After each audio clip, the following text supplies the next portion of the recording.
Biden membanjiri ekonomi dalam negeri Amerika dengan stimulus keuangan 1,9 triliun dolar, atau kalau orang awam membacanya printing money, maka Tiongkok juga pakai strategi yang sama, namun beda target market. Kita setuju tidak setuju, tahu sekali Tiongkok adalah negara agresor ekonomi. Kirinya, kalau ada perusahaan BUMN Tiongkok di suatu negara, itu artinya negara tersebut sedang diagresi ekonominya, bukan agresi militer, cara penjajah atau cara Amerika yang kuno itu. Namun sekali lagi adalah agresi ekonomi. Setelah agresi ekonomi atau serangan ekonomi, maka negara tersebut dikolonialisasi. Sumber daya alam negara tersebut pasti dikeruk habis. Yang kedua adalah kalau ada digital marketplace milik Tiongkok di suatu negara, baik tadinya milik lokal lalu diambil oleh Tiongkok, itu pastinya pasarnya negara tersebut sedang diagresi, sedang diserang. Pasar sebuah negara diserang, awalnya pasarnya dulu dikuasai, lalu jaringan distribusinya dikuasai, kemudian jaringan produk Tiongkok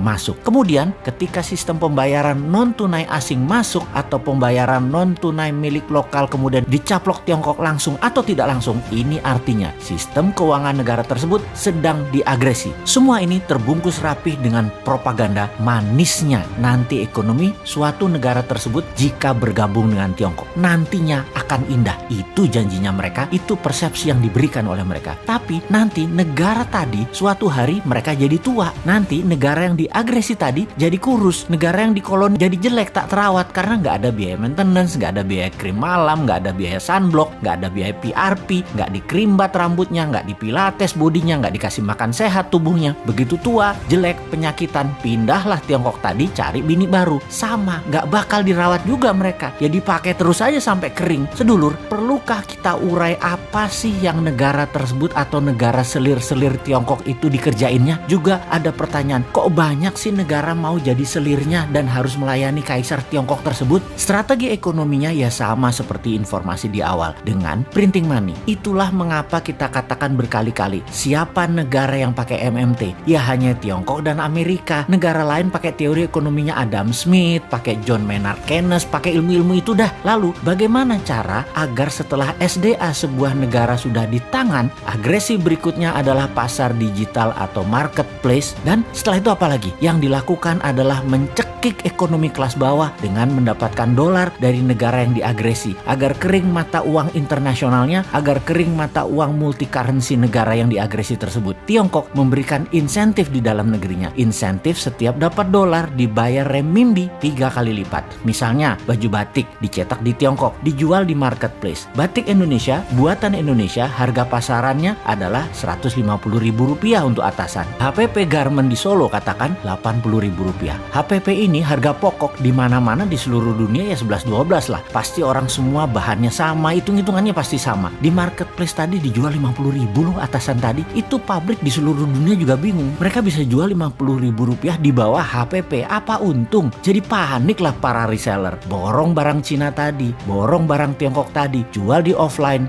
jual di online, di tempat lain harganya Rp80.000. Pabrik di Pekalongan, pabrik di Solo, pabrik di Bandung, kemudian ya mati bertumbangan. Produksinya nggak ada yang nelen, nggak ada yang beli. Itulah strategi membunuh produksi, membunuh ekonomi UKM di sebuah negara. Lalu si pengusaha Tiongkok yang dapat $4 per baju tadi, untung dagangnya bagaimana? Oh ya rugi kalau secara dagang. Modal dia kan tetap aja Rp80.000. Tetapi ketika $4 tadi uangnya masuk ke Tiongkok oleh pemerintah Tiongkok, dolar tadi bukan diberikan dolar, tapi diberikan renminbi yang nilainya 3 kali lipat dari nilai yuan terhadap dolar, alias mereka dapat sekitar $12 atau Rp150.000. Jadi modal tetap Rp80.000, jual dapat Rp150.000 karena dolarnya dikali 3 kan terhadap renminbi. Ya untung juga pedagangnya. Di sini dolar masuk Tiongkok dan renminbi dicetak aja, kasih ke rakyatnya sendiri. Toh untuk sektor produksi, Tiongkok print money renminbi 3 kali lipat transaksi dolar masuk ke Tiongkok. Itu kuncinya. Disinilah pedagang untung, underlying printing renminbinya ada dua. Satu,